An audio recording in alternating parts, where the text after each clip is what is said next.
வணக்கம் மக்களே, இந்த நவராத்திரி ஸ்பெஷலாக திருப்புலானி ஆதி ஜெகநாதர் கோயிலில் கொடுக்குற இந்த பால் பாயாசத்தை ட்ரை பண்ணுங்கள். அவ்வளோ டேஸ்ட்டாக இருக்கும். அது எப்படி செய்யலாம் சொல்லிட்டு தெரிஞ்சுக்கலாம் வாங்க.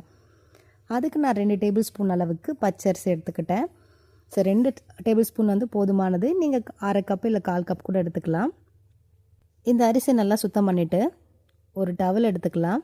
அதில் ஒரு 10 நிமிஷம் போல் நல்லா ஈரப்பதம் போகிற அளவுக்கு காய வச்சுக்கலாம்.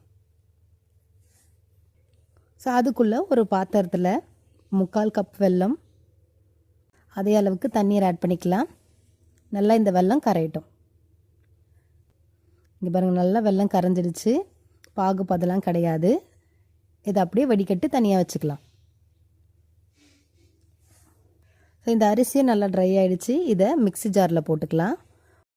போட்டு இது போல் கொரகொரப்பாக அரைச்சிக்கலாம். ஃபுல்லாக அரைக்காமல் இதுமாரி கொரகொரப்பாக அரைச்சிங்க. இன்னொரு பாத்திரத்தில் 1/2 கப் அளவுக்கு நான் பால் வந்து ஆட் பண்ணியிருக்கேன். தண்ணி சேர்க்காத பால் வந்து சேர்த்துக்குங்க. இந்த பாலில் கொஞ்சமாக குங்குமப்பூ போடுறேன். இது ஆப்ஷனல் தான். பால் நல்லா கொதிக்கட்டும். இங்கே பாருங்கள், பால் நல்லா கொதிக்க போகுது. ஸோ இந்த சமயத்தில் நம்ம அரைச்சி வச்சுருந்த அந்த அரிசியை வந்து ஆட் பண்ணுறோம். ஆட் பண்ணி நல்லா மிக்ஸ் பண்ணுங்கள். இங்கே பாருங்கள், அந்த குங்குமப்பூ கலர் வந்து அங்கே சேஞ்ச் ஆகுது. அதே சமயம் அரிசியும் பார்த்திங்கன்னா உங்களுக்கு கொஞ்சம் வேக ஆரம்பிச்சிடும். நல்லா மிக்ஸ் பண்ணலாம். 10 மினிட்ஸ்க்குள்ளே நல்லா வேக ஆரம்பிச்சிடும். இங்கே பாருங்கள், ஸோ அரிசி நல்லா வெந்துடுச்சு. இந்த சமயத்தில் நம்ம ஆல்ரெடி வடிகட்டி வச்சுருக்கிற அந்த வெள்ளைப்பாகு வந்து இதில் ஆட் பண்ணிக்கலாம். ஆட் பண்ணி நல்லா மிக்ஸ் பண்ணுங்கள். கொஞ்சமாக இதில் ஏலக்காய் சேர்த்துங்க. நான் வீடியோ எடுக்கல. நல்லா இந்த வெள்ளைப்பாகோட அந்த அரிசியும் சேர்ந்து மிக்ஸ் பண்ணுங்க. நல்லா வேக ஆரம்பிச்சிடும்.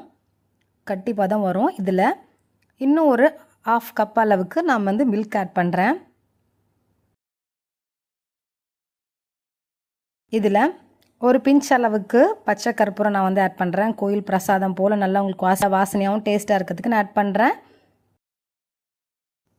ஸோ அவ்வளோதான், ரெடி ஆகிடுச்சு இந்த பாயாசம். இதில் தாளிப்பு வந்து நம்ம ஆட் பண்ணிக்கலாம். ஒரு குட்டி தவா எடுத்துக்கலாம். அதில் 1 டேபிள் ஸ்பூன் அளவுக்கு நெய், திராட்சை, முந்திரி இதை சேர்த்து நல்லா பொன்னிறமாக வறுத்துக்கலாம். ஸோ இந்த வறுத்த முந்திரி திராட்சையும் நம்ம அந்த பாயாசத்தில் ஆட் பண்ணிக்கலாம். அவ்வளோதான், பாயாசம் ரெடி ஆகிடுச்சு.